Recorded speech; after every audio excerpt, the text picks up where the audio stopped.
And welcome back to Digital Trends Live. I'm Greg Nibbler, and thank you everybody for joining us. Hit that subscribe button.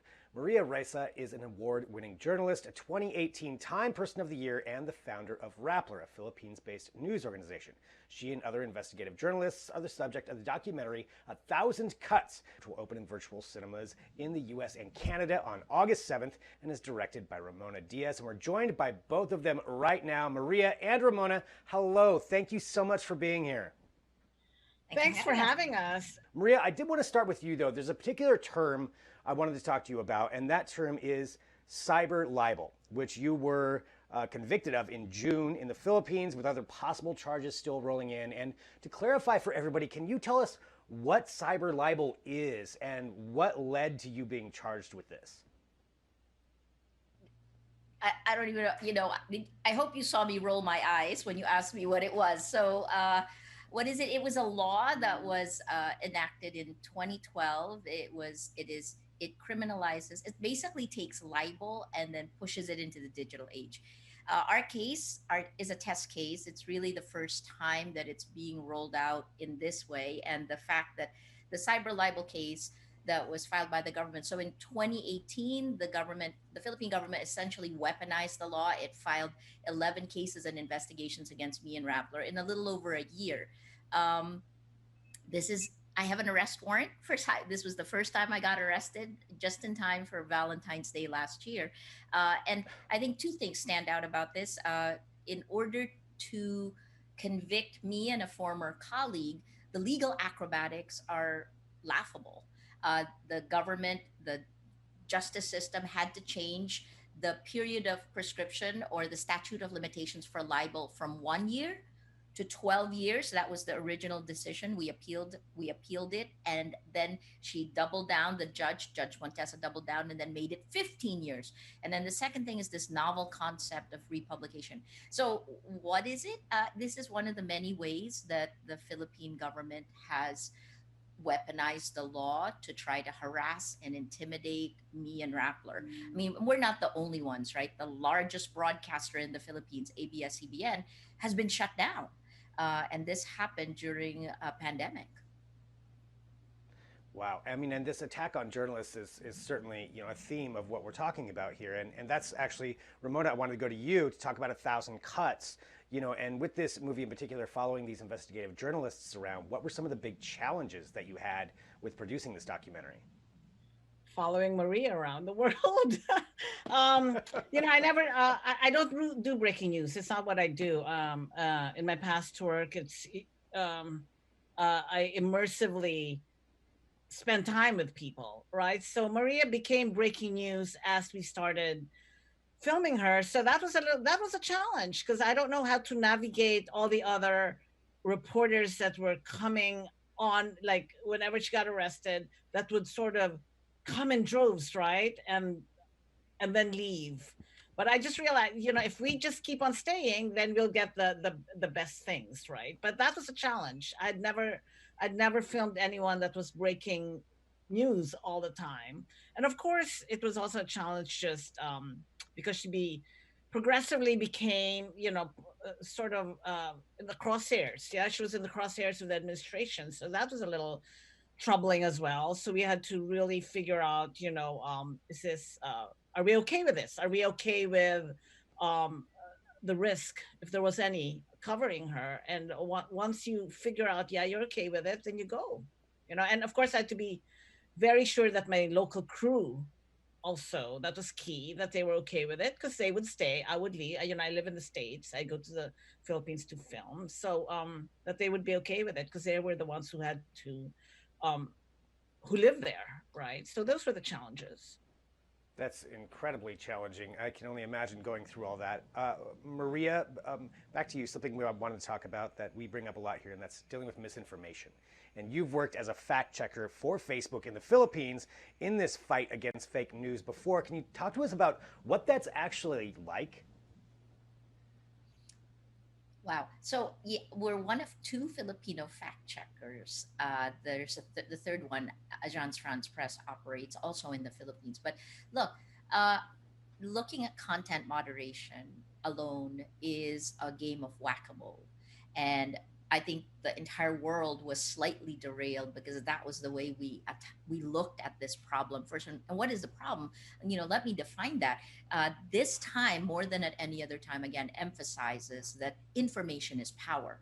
And what technology did was it enabled the rise. It threw gasoline into the fire of the longing of people all around the world to deal with a very, very complex world, and this nostalgic throwback to kind of a strongman ruler, right? I mean, we know this is an illusion, but when you throw technology in, all of a sudden it just caught fire. So we live in a world today where social media, the world's largest distributor of news, is Facebook, where these platforms actually take lies laced with anger and hate and spread it further and faster than really boring facts. It's become part of the dictator's playbook, the rise of digital authoritarians all around the world.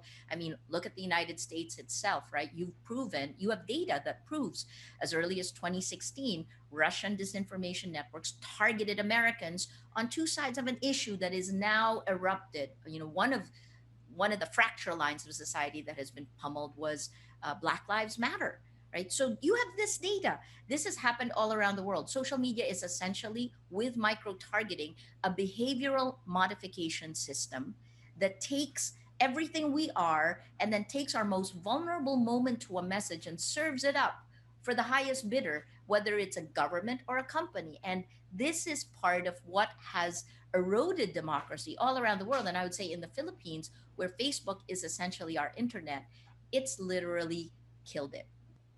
Yeah, it's so important. And Ramona, I do have another question for you, but I want to follow up with this. Thinking about just along the lines of what you just said, because I think it's so important. One of the things that you talk about in documentaries, even in the trailer, talking about the Philippines being used as a testing ground for basically this kind of autocratic takeover of democracy. And for that, and to that extent, for people around the world, what are some of the warning signs and dangers that ordinary people should be looking for, should be noticing for that kind of movement? You've already seen it. Let me say some, the main one, genocide. The UN and Facebook itself has already agreed. The UN sent a special group to Myanmar. They came out with a report in 2018 that said genocide was enabled by social media.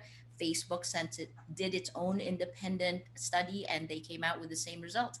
Genocide. Yet no one has been held accountable for this. People have died. And I think the hard part is that countries in the global south, like Myanmar, like Sri Lanka, like the Philippines, like India, where violence has erupted, like Indonesia, our countries have no say in what these American social media platforms do. And yet their policies wreak the most harmful effects on our countries because our democracies are weak, our institutions are weak at best.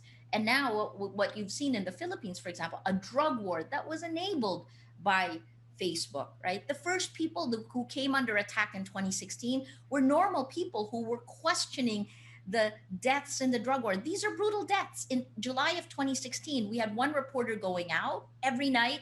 She would come back with at least 8 dead bodies. So I guess I'm saying the danger signals are there. Think about it like this: it's like World War II, post World War II. We already went through Hitler.